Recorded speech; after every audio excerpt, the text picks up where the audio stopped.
Hi, everyone, and welcome to another episode of our Back to Life podcast. I'm your host, Danny Bader, and we are in season 3.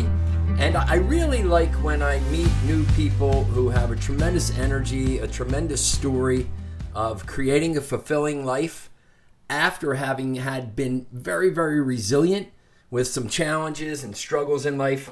And my new friend and guest today, Terrill Vidale, is just that.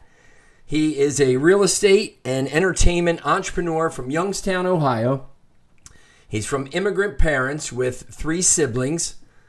And at one point, they were living in a place called the B.E.T house that would take in families that were in transition or struggling. So you are going to want to listen to this energized, faith-filled young man and his story and his journey. And I guarantee you, you will be inspired to continue to work on your journey. So here we go with Terrill Vidale.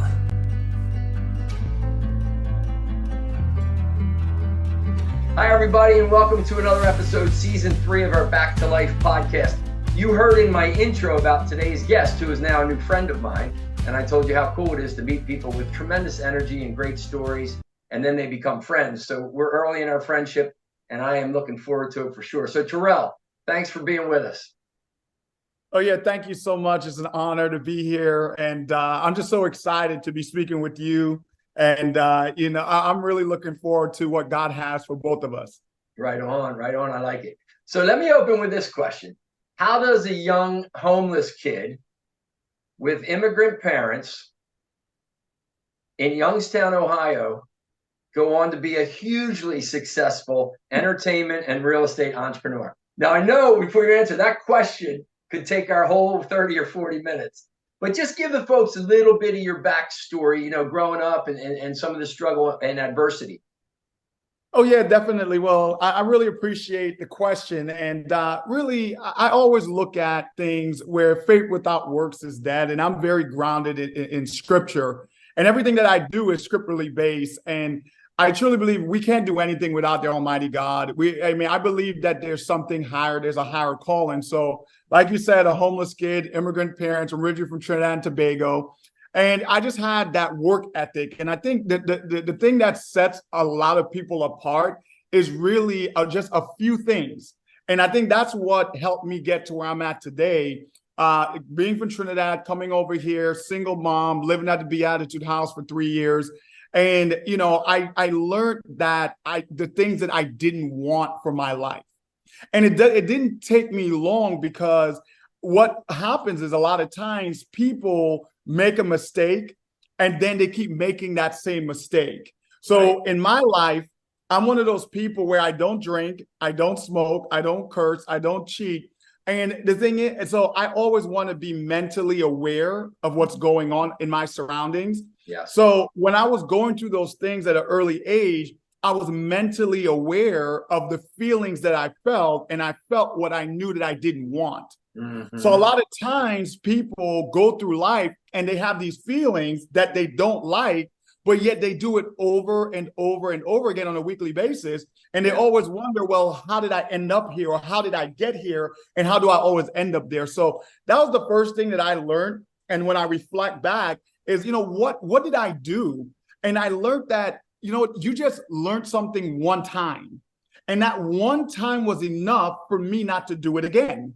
Wow. So when you learn that the first time, you're able to have a lot of progress because you're not making the same mistakes 3, 4, 5 times. Sure. And I think that's what holds people up, right? Because we make the same mistake multiple times. And if you make 10 mistakes multiple times, now you're up to 40, 50 mistakes. Yeah. And now it's able to slow you down. So that's the thing when I learned, and I learned it from the people around me, right? From my parents, like where the things that they went through in their marriage and the things that I've seen and the things I was exposed to, that really taught me that, okay, Terrill, this is not what you want for your life. Yeah. And the second thing real quick that I learned was when I was coming up, I had nothing. So it made me brave, because what hurts people? So the first thing, mistakes that I learned. The second thing is people have the fear of I don't want to lose something. I don't want to lose out. Like they call it the fear of loss, right? But the thing is, when you had nothing to lose, it's a lot easier to propel forward. Yes. Yes. So So when you were at the Beatitude House, living there, right? Wonderful people at the Beatitude House, I'm sure. How old were you? I was 12 years old. I was young. So you were 12, 13, 14, and you just had this awareness that not many 12-year-olds have, where you would look people, where, like you said, make mistakes or maybe even poor choices, right? Because sometimes we'll make a poor choice about something. You know, you go out and drink too much or whatever. Well, if nothing bad comes from it, they may go, well, it wasn't a mistake, right? Because I didn't drive, I didn't hurt anybody. So I just want the listener to understand, because I think what you talked about there, I know what you talked about, is certainly a really good nugget right there. It's really all about your choices. And I think what you did is you probably made some poor ones and go, wait, I don't want to do that again. Exactly. And then you've watched other people too, because we learn so much from them and go, wait a minute. If they're doing that and this is the outcome, if I do it, it's probably going to be the same outcome. Yep. And it's so funny because that goes back to the saying I always say, and I share it with my wife. I share it with a lot of my mentees and my interns. I said, the decisions you make in your life equals the outcome of your life. Oh, yeah. Because if you really look at it, it's just because I look in when I was going through my life. Say that again. Say that again, Terrill. I want to make sure everybody heard that. Say that again. Yeah. The decisions you make in your life equals the outcome of your life.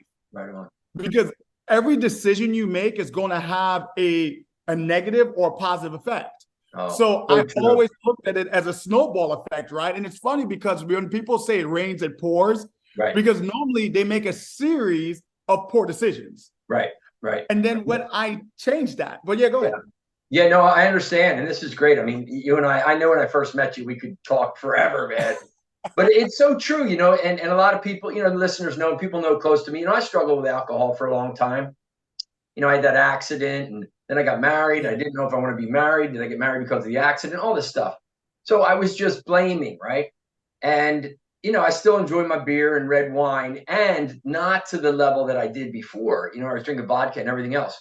So as you look at that, I would just encourage people, and, you know, we're focused on drinking right now, but there's many decisions that you can make that, as you said, have that negative outcome. So if I would go out and drink too much and, you know, get drunk and not really hurt anybody or anything, I wake up the next day, man, I'm tired, I'm hungover. So it's really like I'm wasting, you know, my whole brand back to life, man. You got to have like a radical reverence for life, that your heartbeats and your breaths they're not guaranteed, you know, and that's not a morbid thought like you. That should say, man, I'm here, I'm good today, let's go. And so many times, you know, when you're in that state, I didn't have a radical reverence for life, you know. So I like that you say the choices are either going to give you a positive or negative in your life, depending on what you want to create. Amen. Amen. And you touched on something, what was a nugget, is that when you have what's called after effects.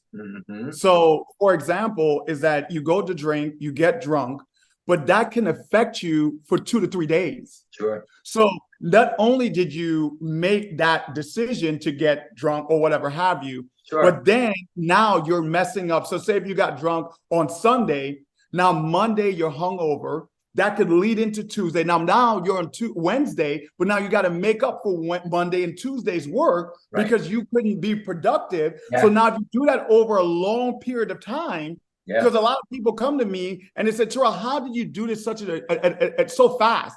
They said, you're 35 years old, you've accomplished so many things. When I said, well, I don't really waste a lot of time. And let's put it into today's society, because we're talking about drinking, but I don't want, because not everyone suffers from drinking, or everyone makes all those different things. But in today's society, I call it, you know, the social media is what is consuming so many people's time.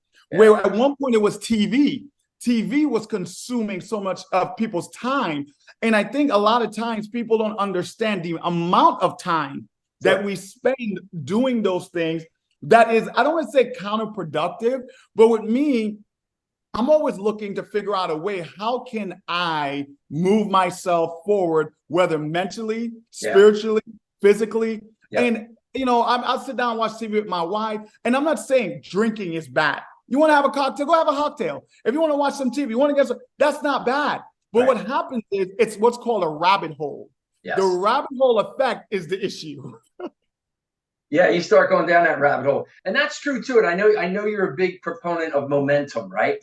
So how can we continue to build on our little wins, our little successes? So that's the same thing. If you're watching TV for 4 hours, right, you're binging, so I'm sure you were entertained a little bit, maybe you relaxed a little bit. Were those 4 hours, did you get any information, any insight, any inspiration that's giving you momentum with your family and your relationships and your health and your business and everything else? And I think that's key. And again, when I used to wake up in the morning not feeling real good, then the first thing I don't do is I don't work out. I don't take a paddle board, down at the beach. So you miss out on that wonderful event activity. And then your day just, like you said. So you got a morning ritual or anything, or talk about this? Go ahead. Yeah. So me personally, so I wake up real early today. I woke up and so it's kind of funny that you say that, because a lot of people don't understand, for you to be productive, because a lot of times when I talk to people, they say, hey, Terrill, the day got away from me. Or they said the week, because a lot of times I call it about to people. And it's so funny that you say that, and it goes to my morning ritual. A lot of times people are about to do a lot of things. And in life, I have a lot of friends that I've known, because I say a year is going to pass whether you like it or not. You just got to stay alive. 5 years are going to pass whether you like it or not. A decade's going to pass. So if that time is going to pass whether you like it or not, you have to make sure that you're doing something versus you're about to do something. And they're two different things. Yes, so good. I have a lot of people that tell me, hey, I'm about to do this. And then a year later, I see them and I said, hey, how was that? They're like, oh yeah, that never happened, but we're about to do it. And I'm thinking to myself, well, here we are 365 days later, and you're still about to do something that you told me you were about to do it a year ago. Yeah. So a lot of times you run into a lot of people that's about to do something, right? Mm-hmm. And that's what drives me crazy is that sometimes, Nike says it best, just do it, And sometimes a lot of people get mad at me because I say that. And I hear you, brother. I was about to write my first book for like 8 years, And then finally, yes, you have that moment of clarity. I call them MOCs, right? Moment of clarity, where you're like, wow, man, it's the connection to spirit, right? It's connection to something bigger. You and I know that. And you're like, all right, I got to get this done now. I got to get this done. So if somebody's listening to you right now, and I'm sure they are, and I can't wait for the comments on this episode, it'll probably be out in about 2 or 3 weeks. If somebody's listening to you and go, yep, Terrill, you're talking to me, brother. I'm about to do this, and I've been about to do this for like 6 or 8 months now. How would you coach them to getting out of about to and engaged in moving the ball forward? So it's funny that you share that. So I'm going to share what I share with my wife. Right. So my wife started a new business called Sapphire Aesthetics and Wellness. Yeah, amazing lady. We're going to talk about her too. We're going to talk about her. But go ahead. Yeah, so I'm just going to touch on this a little bit, where I tell her, do it afraid. Because a lot of times, a lot of people, fear is what holds people back from doing something. Mm-hmm. Or they're always thinking, where they're in their own minds, thinking, where they're thinking about all the different things, where I'm afraid, where I always go back, and I use a lot of metaphors. So if you don't like metaphors, you're not going to like me. Where I said, when you first started, I love metaphors, so I love you, brother. Yeah, that's how I'm a metaphor kind of guy, because it puts it into perspective, because everything's about perspective in life. So when you were a baby, did you just come up and then ran the 100? You didn't just go out and just run a marathon. You actually started crawling. So then you went from crawling to actually trying to walk. Then you started walking. And then after you started walking, you started running. Then after you started running, you started sprinting. And that's how life is. A lot of people think that you have to come out sprinting. A staircase or a mile, 10,000 miles started with a single step, right? So we have to start with a single step. And that first step normally is the scariest one. Yeah. Because it's so hard to take that first step. So I tell people, one, do it afraid. Right. And two, have the courage enough and the belief enough that you don't know everything. And that's okay. Yeah. You didn't know everything when you started high school. You started at grade 1. You actually started in kindergarten. Right. But when you went to kindergarten, were you reading the dictionary? You weren't reading, full sentences. No, you learned to read and write. And so it's a process. So I tell everyone, just start your process. And everyone has their own process. Everyone does it. So a lot of people come to me and say, Terrill, you did it so fast. Tell me exactly what you did. My process is different than your process. Right. Only you have to run your own race. You may be able to do it faster than me because you may know people that I don't know. At the end of the day, when I started, I didn't start in the stadium or on first base. I started a mile down the corner, around the corner, where I didn't even see the baseball field. Sure. So a lot of people, it makes me laugh where I'm like, bro, you're already on second base. You already got a good paying job. You already got a family. You got I didn't have any of those things. That's right. So yeah, it's kind of like a dance, isn't it really? Like, here's where I want to go. Here's what I'm about to do, right? So that's kind of the vision. But then it's that dance back to say, okay, where do I got to go and what do I do right now? Like a real clear next action. And I know I used to get hung up, my to-do list would say, write a book. Well, that wasn't the next action. The next action was sit down and outline chapter 1, or just think about chapter 1 or outline the book or something of that nature. So yeah, I think what you're on to is so key, everybody. Do it with fear. It's going to be there. Hold fear's hand.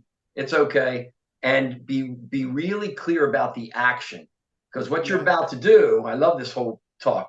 What you're about to do is not an action. It's an outcome. And you can't do outcomes.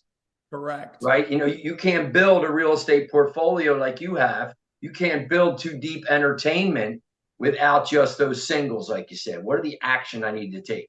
All right, great. I'm going to go buy my first property. Well, which one? I don't know. Well, that's not an action. I'm going to go out and research what properties are available. Oh, okay, cool. Now I got this. Now I got to go to the mortgage person. Now I got to raise some capital. So yeah, it's all cool. Since we're on you mentioned Ashley a little bit right now. You've been married since what, 18, 19? 18, yeah, 18. It's my 5-year anniversary this year. It's scary. Oh, it's good, man. What a wonderful lady she is too. How'd you two meet? So actually we ran into each other at Buffalo Wild Wings. It's a wing place. We got them here. Yeah, we both it was on Tuesday on wing night. So we both met at wing night. We wanted some affordable wings and right. We both like to eat and we both like to save money. So it worked out. I love it. How important is her support to you in what you've built and what you continue to build? So it's so important because people underestimate support. And I can't stand when a lot of people think that you need money and you need all of these different things, when in all actuality, all you need is support and belief. And some people, and I'm not trying to be scriptural, just think about it as faith or believing in yourself. Call it whatever you want to call it, but you have to have a level of belief that you can do it because, and I say this to my wife all the time, a person that thinks he can and a person who thinks he can't are both right. Yeah. They're both right. Yeah. It's so true, right? The beliefs that we hold. Yeah, she's a great lady and she's creating some really cool things herself, right?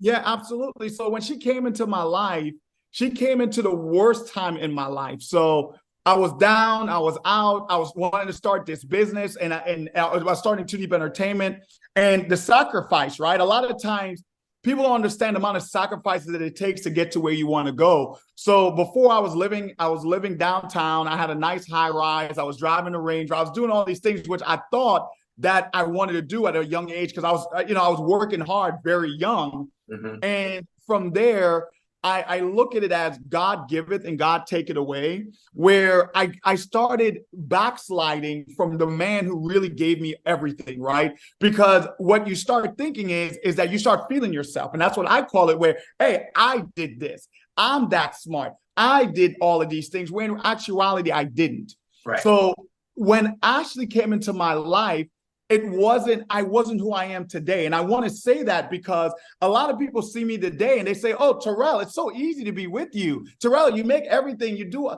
But actuality, when Ashley came in, It's not what you see today. Right. Yeah, you know that, Terrill. I remember years ago. I think it was Pat Croce, who was a guy back here. You probably know Pat Croce. Kind of started from nothing, built NovaCare physical therapy, sold it, and then he went to I guess it was Harold Katz, maybe owned the Sixers then. Philly and Sixers. And he said, I want to buy some of the Sixers. And he said, if I sell the Sixers, I'm selling all of them. And Croce's like, I didn't have the money for all of them. I had money for a piece of it. So then he went to the Comcast guys and said, hey, the Sixers are for sale. And, then he's just a wonderful man. I had him on the podcast. You too. I don't know if you ever met him, but yeah, kindred spirit. No, I haven't. But somebody said, oh, if I had Pat Croce's life, I'd be positive and optimistic and happy as well. And I always say, what came first, man? Right? Yeah, exactly. What came first? Your real estate and Too Deep Entertainment came because of your resilience, your positivity, your faith. So I think, let me just sum up kind of, we're going to keep rolling here because I'm loving it. But what you just talked about, everybody, listen, support, right? You need support for yourself. It comes from other people. So don't be afraid to ask. Don't be afraid to say to them, hey, man, I'm really scared. And talk through it with them. Support of other people. Make sure you got that. Support of yourself by a belief that says, yeah, I'm scared and I could potentially fail and I could potentially have a really good outcome here. And I believe in myself. I can do it. And then for those of us, you and I, Christians, a belief in God. And when I talk, a lot of times people say, well, I don't necessarily believe in God, but I believe in something bigger that defines goodness and love and wants the best for us. So those three things I think are really important in terms of a belief in yourself, support of yourself. When was the time you were most scared? So I know I'm a little bit different. So I'm a homeless. You're gonna say never. No, I'm not gonna say never. I'm gonna say when I started, I didn't have a lot. So it's not like, because the only time you become scared is when you have a lot to lose. Yeah. So when I had nothing, I was one of those people where even now I was like, hey, I've been broke before. I survived, so I'd be fine. So COVID happened. I'm in entertainment business, growing the entertainment business, doing my thing. COVID happened. What happened to the entertainment business? It went to zero. So exactly. So when social distancing, you couldn't put more than 10 people in a room. Sure. I knew that my business was going to be severely hurt. So instead of, a lot of people said, hey, what am I going to do? They go crazy. What I thought was, well, okay, what is the next opportunity? So I didn't have I wasn't heavy into real estate until COVID. So I've only been in real estate for 3 years. Oh, man. I pivoted into real estate. I was doing all this entertainment, doing concerts in 26 states all across the country. I had, 70 events, over 70 events postponed. And, I'm sitting at home in March of 2020, basically in my socks, underwear, and a t-shirt. Yeah. And my wife looks at me literally and she said, Terrill, what are we going to do? Yeah. So it's funny because your wife is normally the scared one, right? And she comes to you and say, okay, Terrill, what are we going to do? And I literally said, I'll figure it out. And that's where a lot of us need to have that understanding that in life, the spirituality didn't take you this far to leave you now. Yeah. And I'm a firm believer in that, where he took you this far. Why would he abandon you now? Yeah. So I sat there and I said, okay, Lord, you did this for a reason. What is it? Then I literally said to myself, Terrill, what are some of the things you always wanted to do? And I said, and this is my wife talking about support. I went to my wife and it's so funny. She was here. She laughed. I said to my wife, you know what? I want to start a real estate business. Something that I always wanted to do when I was younger. I'm really into that, where people younger play GAI Joes and they watch, cartoons. Sure. I watched Jim Cramer. I don't know. I was really into Jim Cramer and Marcus Lemonis and sure. I was into that stuff. I was into stocks and bonds. I was watching, one of my best friends, very successful in real estate. And man, that was on his radar when he was coming out of high school. Just always had that focus about, buy, create, build. And he's tremendously successul. You'll meet him down the beach. You get back to Cape May, he's a couple towns over. We'll make sure we get you guys together. Yeah, I definitely got to meet him. I don't know what it was, but I turned to my wife and I said, I want to do this. And my wife looked at me and she says, okay. And it's so funny because normally I read this book called The Dream Giver by Bruce Wilkinson, really good book. And I really believe in personal development, hence all your books behind. I mean, I'm big in personal development. Yeah. And, a lot of the times, a lot of people hold you back, or they call it the dream takers, or, is your family, is your loved ones, is that they are scared for you.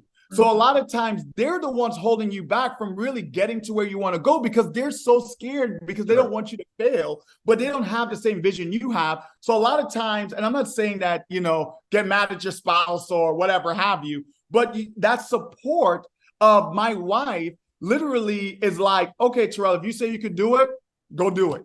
And I started this so literally she didn't say, hey, Terrill, you don't know what you're doing. Where a lot of banks, when I went to banks, and you got to have that tenacity, because I went to about 5 different banks. My first 5 banks I went to, they said, Terrill, it's COVID, first of all. Second of all, you're an entertainment guy. What do you know about real estate? And it's so crazy. They said, nothing about real estate. Entertainment is slowed down. We think you just need to chill. And I said, no, I'm going to do this real estate thing because I think I could do it. And they said, well, what do you know? I said, well, I read a lot of books. And I read a lot, and I researched a lot. I learned a lot. And I said, this is what I'm going to do. And I literally said this, and you have to have that confidence where I said, look here, guys. And I went to the banks that I did business with. I said, hey, I'm going to do it with or without you. But I said it just like this. I said, I am young, and I'm going to have a long memory. So be very careful what you say to me. I bet some of them right now are going, I should have listened to him back in 2020. You know what you said, though? You know what you said, though, Terrill, which is really cool, and I want to make sure that we don't miss it.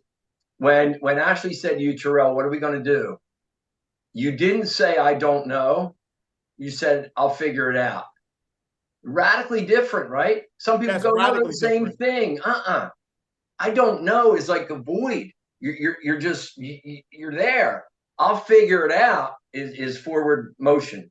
So I think that, again, that's those subtle things of how people like you think, especially when they're faced with adversity and with challenge. So that was cool, man. Really cool. So you do some stuff with the Cleveland Browns, right? Yeah. So tell us a little bit more about what you're up to. I know you give a lot back, and tell us a little bit about that. What really kind of gets to your heart? Yeah, so I'm one of those people where I was a partner youth kid at the YMCA. So when I first, remember, I'm a homeless kid, so I didn't have money for a Y membership. So I started sweeping floors at 13 at the YMCA, and they gifted me a membership to go play basketball and swim, where I was a partner youth kid. Also, all the different programs, that the champs and all these different programs, we didn't have any money. My mom was a single mom. She had 4 kids. She went through a bad divorce. She wasn't mentally, because back then mental health wasn't a big thing like it is now. She was mentally all the way there. And, I was one of those kids where I truly believe God puts people in your life for a reason. Hence, Danny Bader. God puts people in your life for a reason. Back at Terrill, back at you, brother. So when I was coming up, when I was 13, 14 years old, I went to school, and my best friend, still to my best friend to this day, his name's David Simon. And when I met him, he was actually a pastor's kid. He's a preacher kid.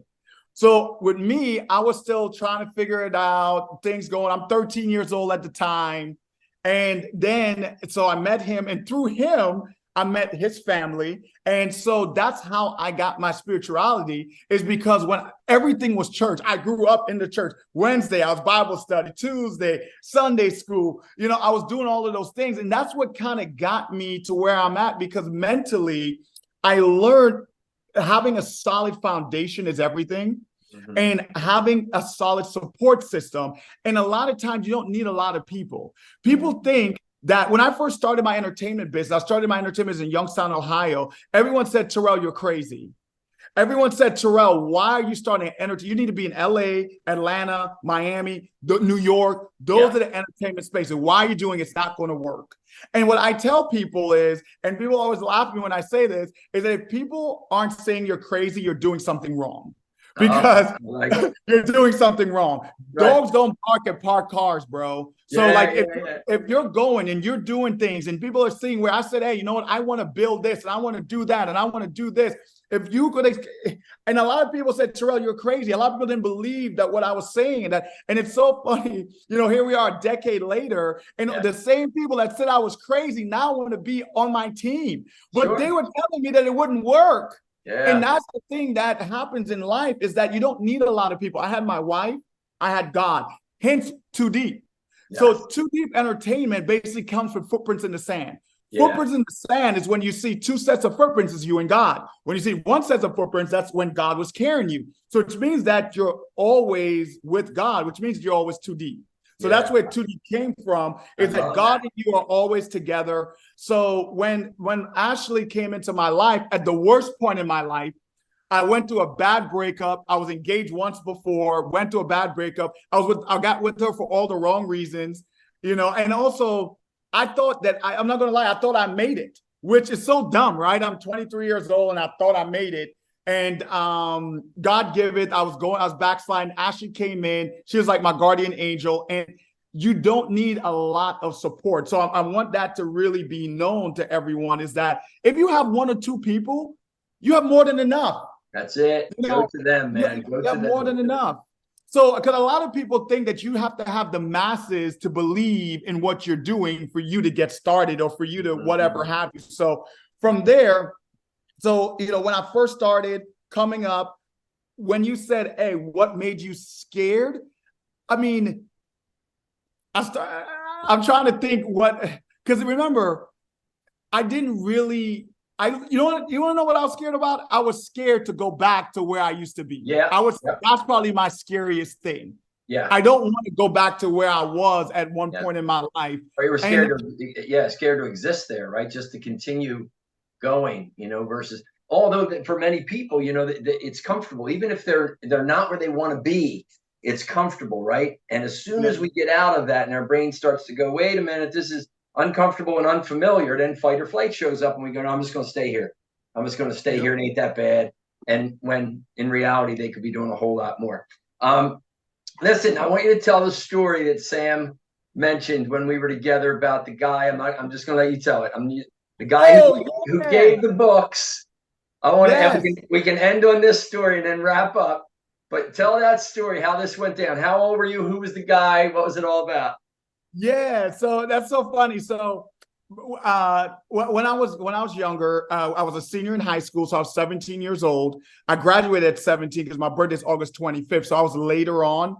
Right. So, excuse me. So I was going to this thing called the Battalion, and the Battalion is kind of like a rites of passage. So it's a rites of passage. So in this Battalion, you have these pillars, and each pillar we had a speaker. So it had a pillar on politics, which was a speaker.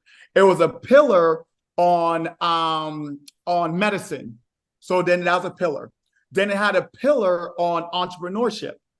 So that pillar was one of the pillars that I went. Well, we all had to go to all of it. It's me and 12 other people. So it was like 13 of us. Right. And we went there. And at the end of that entrepreneurship speaker, he gave everybody a book, which changed my life. It was Rich Dad, Poor Dad by Robert Kiyosaki. It's the first book I ever read.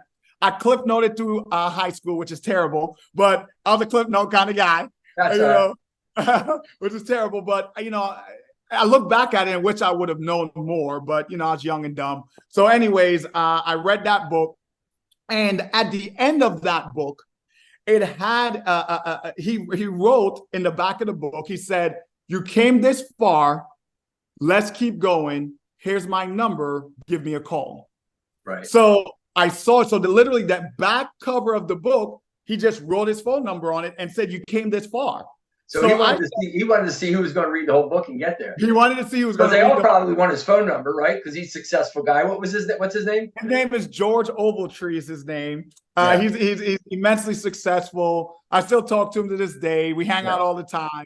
So that's the interesting thing though, right? Every kid probably, Mr. Ogletree, I'd like to work for you, or you know what I mean? Yeah. But what he did was so wise, it's like the wisdom of Solomon, right? Yes. Right? When the two women said, that's my baby, and Solomon said, all right, we're going to cut it in half. And then the real mother said, no, she can have my baby. And then that's the mom, right? So where I popped in, that's that good scripture upbringing you and I have. But what he did with George, right? Yeah, George. What he did was so brilliant to say, I'm going to give this book to these kids. And, Yes. I'll support the heck out of them. And they've got to get off their butt and take some action here. So you were the only one that got to the end of the book where you see it's almost like Willy Wonka with the golden ticket, right? Hey, call me. And you're like, oh my gosh, George, I read Mr. Ogletree. I read the book. And then I'm sure he's been a big support for you, right, mentor? Yes, absolutely. And same with Sam. I mean, when we talk about support systems, and I want to talk about this real quick, is that a lot of people think that it has to be a family member or it has to be this person, or you need people, but you don't need any particular person. Right. And we have to understand that your support system, and the thing is, if somebody wants you to succeed wholeheartedly, they will help you succeed. Yeah. And that's the key about it, is that if they want you to succeed, they will help you to succeed. I'm so tired of people saying, I support you. Well, how? Yes. Like how? And that's the thing about it. So like Sam came into my life, like God puts people in your life that's going to help you and help you go through, like kind of like that dance you were talking about, right? Yeah. Where, Sam got invited to my dance. George got invited to my dance. All these people came. I met Sam Shapiro, one of my best friends. He was in my wedding. That's how I met you. Is that, I met he's been talking about you for some time. Old, he would keep telling me, you got to meet my friend Terrill. You got to meet him. I said, great, man. Let's do it. Let's do it. Yeah, I know. And it's so crazy how God, because he talks about you. He loves you. And he loves you. And he talks about you all the time. And he says, man, and he read your books. And he told me your story about being born again. And I love inspirational things like that because I search for inspiration every day. Like, to me, I look at it, inspiration is like bathing. You got to bathe every day, right? Yeah. So I look at it as I want inspiration. I feed off of people like you and learn. Like, I mean, I'm watching, your 1 minute videos, those 1 minute videos are quick. Hey, it's kind of like a jolt. It's kind of like a shot. I don't drink coffee, but that's my coffee, bro. Everybody wants that energy. Oh, I'm glad you enjoy them, man. I am glad you enjoy them. So let's do this then. What if, and I got a lot of good stuff I'm going to talk about here in the outro, once we get done our call here. I certainly appreciate it. But let's do this. Let's say that you get together and you have a breakfast with somebody, younger kid, and you're never going to see them again, right? You're just going your own way. And they say, Terrill, man, what 2 or 3 things should I really, to just be a part of me, a fiber? What 2 or 3 things should I really keep with me? What would you offer them? That's a great question. So 1, work ethic. Yeah. The only place success comes before work is in the dictionary. You can't have success without work. So you got to work. The second thing, what I would leave in them, you got to have faith. You got to believe in yourself.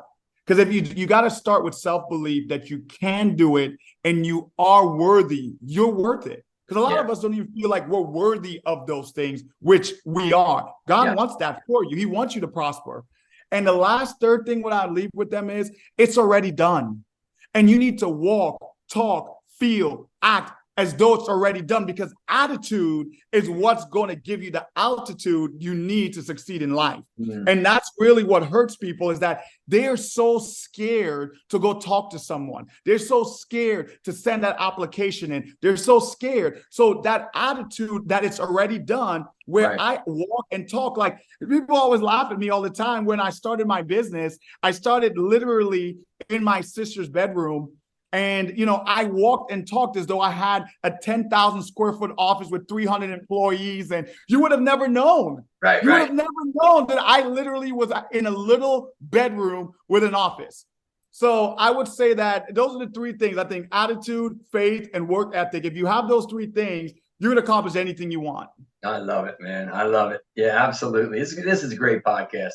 Hey, listen, where can people go find you, follow you? I know we talked about social media being something of a pull, and it's also a good place for some inspiration, right? If we absolutely use it, like anything, if we use it properly. So where can people go find more about Terrill? Yeah, so I call myself Young Mogul, and people used to laugh at me. So I've had Young Mogul for over 10 years. So before I owned anything, I call myself Young Mogul. So that should tell you that I already had the end in mind before I even started. Yes, so it's Young Mogul to the E. Yeah. Yeah. So is young because you were young in age, or from Youngstown, or both? Because it's good. No, actually, no, nothing with Youngstown. Actually, just young in age. So I love it. remember, That's 10 good years play ago, on I that was word. 25 years old. I'm Yeah. 35 now. So at 25 years old, when I started this business, I said, hey, you know what? I'm going to be a young mogul. And how I got mogul, because my second, at the time, he was my favorite. Warren Buffett was my favorite billionaire. He was my guy. I used to read everything from Warren. Warren was my guy. And they said, Warren's this mogul, right? So I was like, you know what? I want to be a mogul. So I'm going to call myself Young Mogul. That's what. So young mogul is my favorite now, but young mogul is Instagram, right? Yeah, Young Mogul 2DE. So it's my company, 2Deep Entertainment. So 2DE. Right. So it's Young Mogul 2DE on Twitter, on Instagram, and then just Terrill Vidale on Facebook. So, and also on a lot of people's on TikTok now. So I got TikTok as well, which is Young Mogul 2DE. So that's basically, I look at it as I wanted something simple. I think we are all moguls in our own rights. We just got to walk into it and step into it. I agree, brother. I agree. Well, listen, man, I am blessed to know you, and I look forward to our friendship for sure. Praise the Lord, man. A lot of good wisdom and inspiration here for me, man. For me, and I'm a little more than 35 years old. But thank you so much, and give Ashley a hug. And I trust our paths are going to cross again soon, brother. Oh yeah, I'm looking for. Oh, absolutely, I'm looking forward to it. You're going to come to a game, Browns. You're going to come to a game this year, you and the family. All right, sounds good. I don't know if the Eagles are playing, but I'll take a look at the schedule. All right, buddy. Hey, you be blessed. Terrill, I love you, man. All right, keep doing great work, dude. Thank you so much. It was an honor. All right, peace. Hi, everybody. What a tremendous episode that was with Terrill. I told you it was going to be. Here's what I took away from it. What an interesting story. As a young man, 12, 13, 14, his mom and his 3 siblings are living in a home, right, where people are helping them out. The Beatitude House for families that are in transition or in struggle. And here's the first point he made that I think was great. Your choices are so very much connected to your outcomes in life. So pay attention to your choices. I like his 3 levels of support. Number 1, other people. Number 2, self. And number 3, God. I love this story where that gentleman, George, gave them all a book and said, hey, read this book. Read this book. And none of them did except Terrill. He got to the end of the book and there was a message by George that said, you've come this far. Let's keep going. Give me a call. And that relationship that Terrill started with that mentor was just amazing. And then the 3 things he talked about at the end. Here's what you need in life. Keep them close. Work ethic, belief in yourself, and the mindset of it's already done. That which I'm going to create is already done. Very much connected to Stephen Covey's begin with the end in mind. I talk a lot about vision, right? Imagine what needs to be real. So until next time, my friends, give us a comment. Go ahead and share this. And just remember, each day you come back to life. 2 questions. What are you up to creating and how are you going about doing it? Peace.